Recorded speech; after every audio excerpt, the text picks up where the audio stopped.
नमस्कार मित्रांनो, आमच्या चॅनलवर आपले सर्वांचे स्वागत आहे आणि आपल्या प्रत्येकामध्ये विराजमान असलेल्या परमात्म्याला सादर प्रणाम आहे. मित्रांनो, आज आपण पाहणार आहोत सुखी जीवनाचे सूत्र. हे जीवन तुमचेच आहे, त्यामुळे तुमच्या स्वभावात जगायला शिका. प्रेम बालपणी फुकट मिळते, तरुणपणी मिळवावे लागते आणि म्हातारपणी मागावे लागते. हीच खरी जीवनाची वस्तुस्थिती आहे. घरासमोरील गाड्या आणि रुबाबाची श्रीमंती नव्हे, तर घरातील म्हातारी माणसं हसरी दिसणं ही खरी श्रीमंती आहे. जीवनात कुणी कितीही तिरस्कार षडयंत्र केले तरी आपण मात्र आपला प्रामाणिकपणा आणि चांगुलपणा सोडू नका. कारण जुलूतून निघणाऱ्या धुरात आकाशाला काळे करायचे सामर्थ्य नसते. डोळ्यांना त्रास देऊन कधीच मोठेपणा सिद्ध होत नाही. व्यक्तिमत्व असे घडवा की कोणीही आपल्या पाठीमागे वाईट बोलले तरी ऐकणाऱ्याला ते खोटं वाटलं पाहिजे. शिक्षण कुठूनही प्राप्त करता येते, परंतु संस्कार मात्र नेहमी घरातूनच मिळतात. हातातले कोणीही घेऊन जाऊ शकते, पण नशिबातले कोणीच घेऊन जाऊ शकत नाही. फुकटचे कधी पुरत नाही आणि कष्टाचे कधी संपत नाही. त्यामुळे स्वकष्टाच्या कमाईवर जास्त भर द्या. आनंद हा प्रत्येकाच्या अंतर्मनात आहे, परंतु प्रत्येक जण तो बाह्य जगात शोधत फिरतोय. दुःखाचा अनुभव आल्याशिवाय सुखाची किंमत कधीच कळत नाही. जीवनात यशस्वी तोच होतो ज्याचा स्वतःवर प्रगाढ विश्वास असतो. पाण्याचे मोल कळण्यासाठी दुष्काळात फिरावे लागते, त्याचप्रमाणे सुखाचे मोल कळण्यासाठी दुःखाचे चटके स्वीकारावे लागतात. जीवनाचा खरा आनंद घेण्यासाठी कधी मर्यादा राखून तर कधी मर्यादा तोडून जगावं लागतं. आपल्याकडे जे आहे ते पुरेसं आणि महत्वाचे असते, पण याची जाणीव वेळेत होणं गरजेचं असते. जीवन जगत असताना कौतुक आणि टीका या दोन्हींचाही स्वीकार आनंदाने करा, कारण झाडाच्या वाढीसाठी ऊन आणि पाऊस या दोन्हींची गरज असते. प्रत्येकाच्या मनाचा दरवाजा उघडता येतो, फक्त त्यासाठी माणुसकीची किल्ली आपल्याकडे असायला हवी. माणूसच माणसाची औषध आहे, कारण कोणी दुःख देऊन जखम करतो तर कोणी आनंदाची फुंकर घालतो. कोणतीही गोष्ट साध्य करणे कठीण असेल, पण अशक्य मात्र नक्की नाही.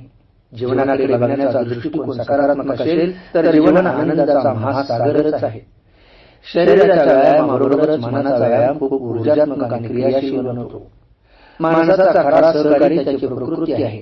त्याची साथ सुटली तर तो माणूस सर्वांना उजीव वाटू लागतो. प्रत्येक चांगल्या विचारांची प्रथम चेष्टा होते, नंतर विरोध होतो आणि शेवटी त्या विचारांचा स्वीकार आणि प्रसार होतो. माणसाचा स्वभावच लोकांमध्ये विश्वास निर्माण करतो. सत्य विचलित होऊ शकते, पण पराजित होऊ शकत नाही. काही वेळा अपयश हेच महान यशाचे सूचक असते. त्यामुळे सकारात्मक आणि खंबीर राहा, यश नक्की मिळेल.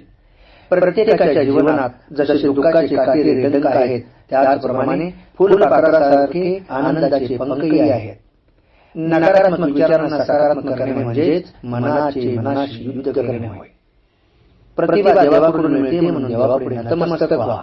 प्रतिष्ठा समाजाकडून मिळते म्हणून समाजाचे आभारी राहा. अहंकार स्वतःमध्ये निर्माण होतो, त्यामुळे स्वतःपासूनच स्वतःला सावध ठेवा. साठवणे आणि जपणे यात खूप अंतर आहे. साठवली जाते ती दौलत आणि जपली जातात ती माणसं. मोत्याच्या हारापेक्षा रामाच्या हाराने मनुष्य अधिक शोभून दिसतो. जीवनात यशस्वी होण्याची इच्छा ही अपयशी होण्याच्या इच्छेपेक्षा प्रबळ असायला हवी, तरच यश मिळते. डोळे आणि स्पर्श शब्दांपेक्षा सत्य आणि छान बोलतात.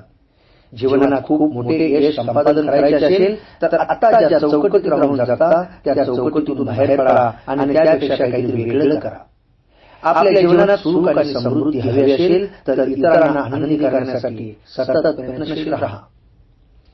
फुले वाटताना फुलांचा सुगंध आपल्या हातांना आपसूक येतो, त्याप्रमाणे सुख वाटत राहाल तर सुखाच्या आनंदाचा सुगंध जीवनात नक्की येईल.